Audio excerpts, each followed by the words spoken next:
Hi everyone, good afternoon. So in the last class we have started our second prose, that is A Nice Cup of Tea, written by George Orwell. So what we have seen in the previous class, so the author George Orwell said that as a first rule, he says that one should prefer Indian or the Ceylonese tea, that is Chinese tea. So China tea might be economical because we can drink it without milk, but the author says that even though it is economical, it won't be stimulating us after having a drink. Okay, so the author says that whoever uses the phrase a nice cup of tea, so definitely it will be Indian tea. So this is the first rule we have seen. Now let us continue our lesson. Okay, so secondly, tea should be made in small quantities, that is in a teapot. Okay, so tea out of an urn is always tasteless, while army tea made in a cauldron tastes of grease and whitewash. The teapot should be made of china or earthenware. Silver or Britannia ware teapots produce inferior tea and enamel pots are worse. Though curiously enough, a pewter teapot is not so bad. Okay, so what the author says as a second thing is, secondly, the tea should be made in small quantities. So the author says that it should be prepared in small quantities, that is in a teapot. So tea out of an urn is always tasteless. So urn means it is a vessel. Okay, it is a vessel. So if we are preparing an urn full of tea, definitely it will not be tasteless. Okay, so and also urn is also a measurement which equals 12.9 liters. So simply here the author says that if you are preparing large amount of tea, the tea won't be tastier. Okay, while army tea made in a cauldron tastes of grease and whitewash. Okay, so the author also says that army tea, okay, the tea prepared in the army made in a cauldron. Okay, so what does mean by cauldron?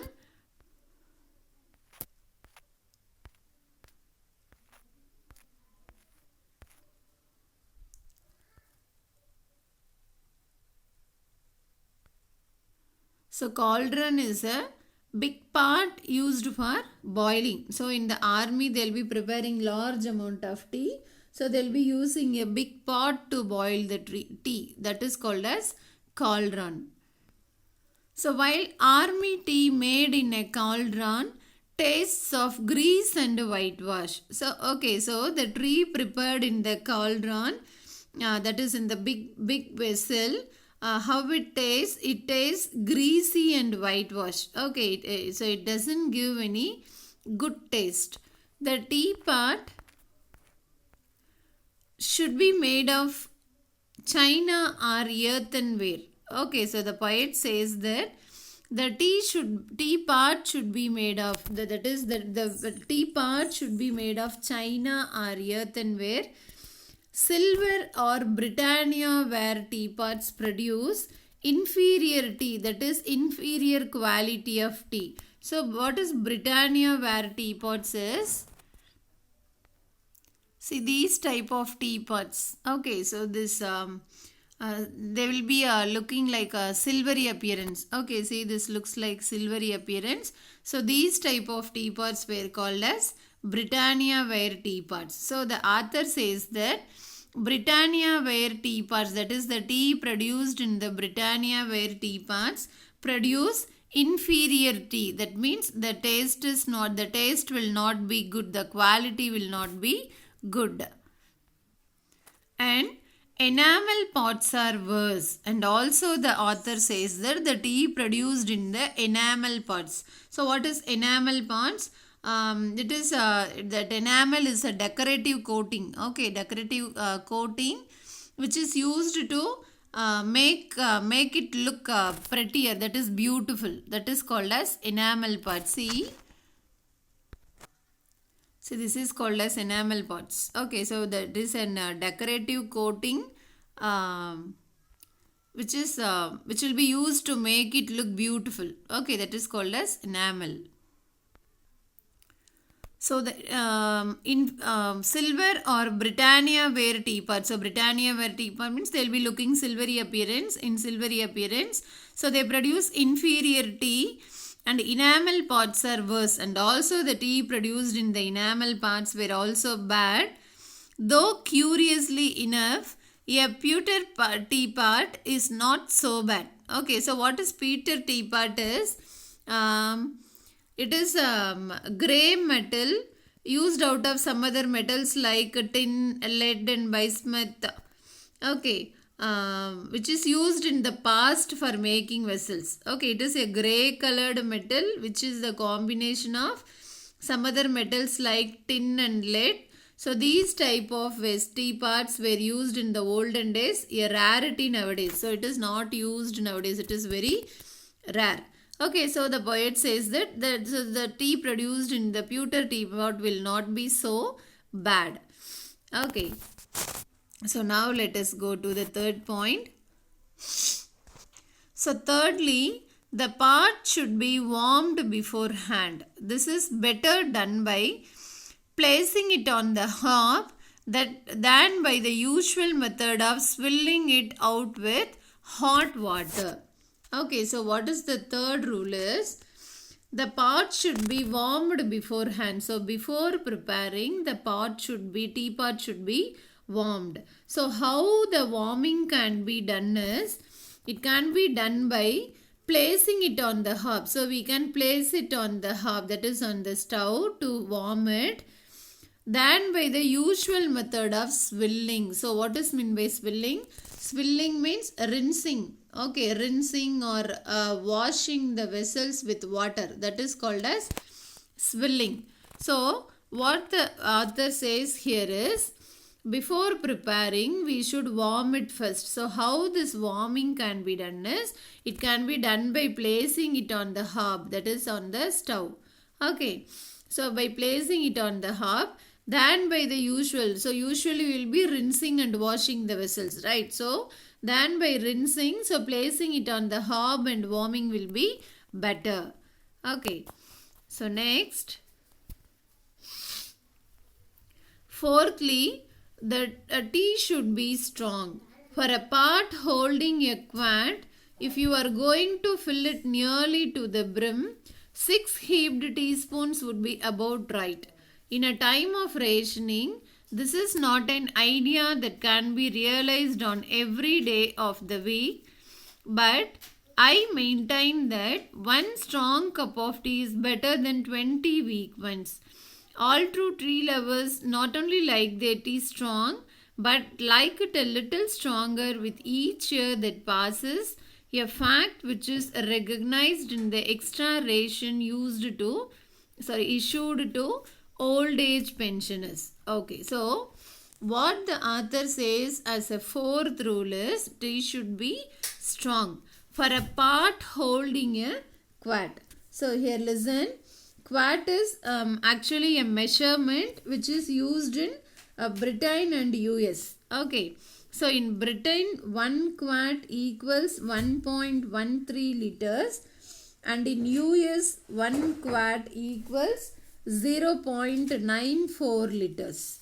Okay, so in Britain 1 quart equals 1.13 liters, and in US it equals 0.94 liters.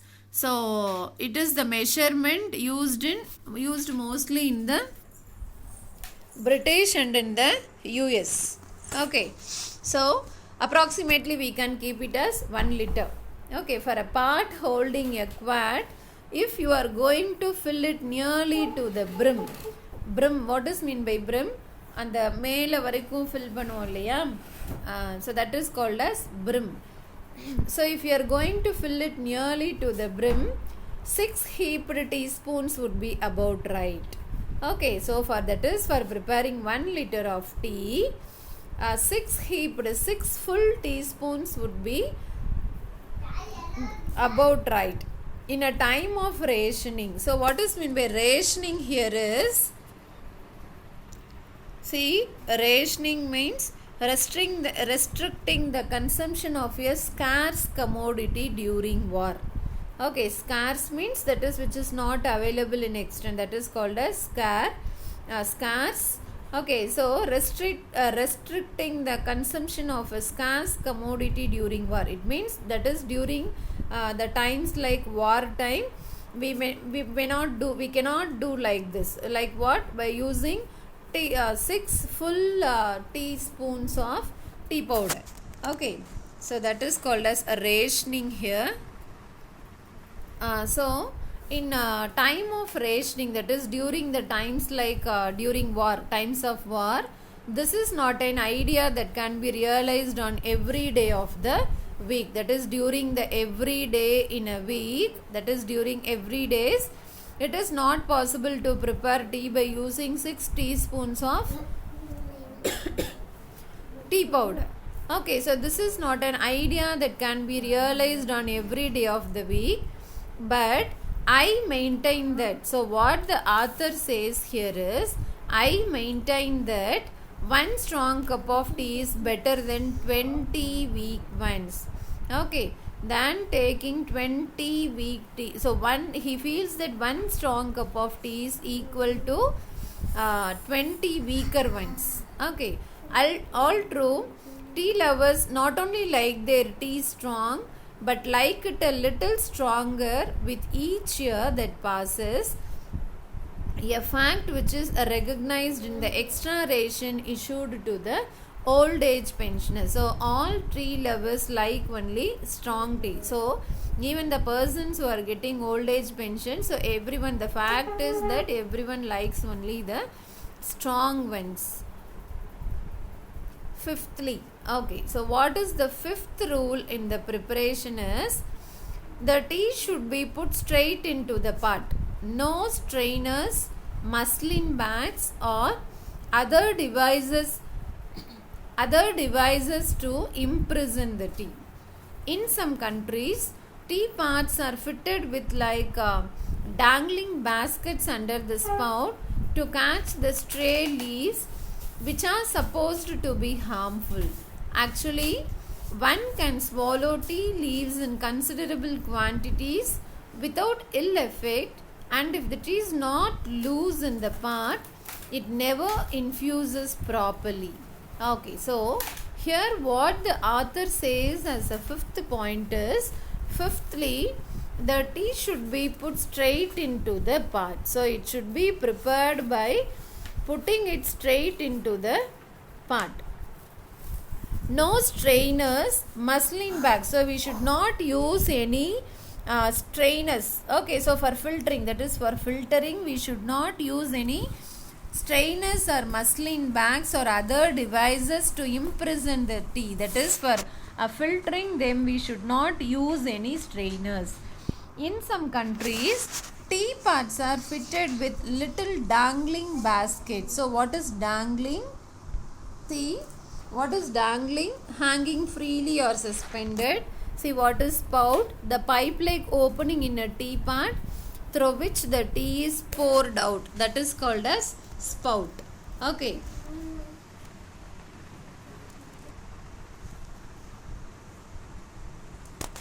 See, this is called as spout. So what the author says here is, in some countries what they will be doing is, it will be fitted with some covers or something like that in the spout, this area, to filter the tea. Okay, so here the author insists that we should not do like that because it will not give any real taste. So in some countries, tea pots are fitted with little dangling baskets under the spout to catch the stray leaves, that is the unboiled leaves, which are supposed to be harmful. So they'll be filtering the leaves because they think it to be harmful. So actually, so what is the fact is, one can swallow tea leaves in considerable quantities without ill effect. So what the author insists is, we can swallow tea leaves in considerable some quantities without ill effect, because it will not give any ill effect. And if the tea is not loose in the pot, it never infuses properly. Okay, so if we are filtering everything, so the tea cannot give its original taste. Okay, so sixthly, one should take the teapot to the kettle and not the other way about. So what the author says is, we should take the teapot to the kettle and we should not take the kettle to the teapot. That is not the other way about. The water should be actually boiling at the moment of impact, which means that one should keep it on the flame while one pours. Okay, so so the water should be actually boiling at the moment of impact, which means that one should keep it on the flame while one pours. So while preparing, it should be on the flame. While preparing tea, the water should be kept in the flame. It should be boiling. Water should be boiling at the moment. Okay. Some people add that one should only use water that has been freshly brought to the boil, but I have never noticed that it makes any difference, because some people are telling that while preparing we should bring fresh water. Okay, that is at the moment we have to bring fresh water and we have to boil it and prepare it. But the author says that there is no difference between there is no difference in preparation in boiling the water, that is when preparing in the boiling water and preparing in the fresh water. Okay. Seventhly, after making the tea, one should stir it, or better, give the pot a good shake afterwards, allowing the leaves to settle. So what is the seventh rule is, after making the tea, one should stir it. Stir means we have to mix it, or better, or else it will be better to give the pot a good shake. Okay, you have to shake the pot so that everything will be, so after stirring or after shaking, all the tea leaves will be settling in the bottom. Okay. So eighthly, one should drink out of a good breakfast cup, that is the cylindrical type of cup, not the flat, shallow type. The breakfast cup holds more, and with the other kind ones, tea is always half cold before one has well started on it. Okay. So in our next class, we will continue the 8th rule. Let us stop with this. Thank you.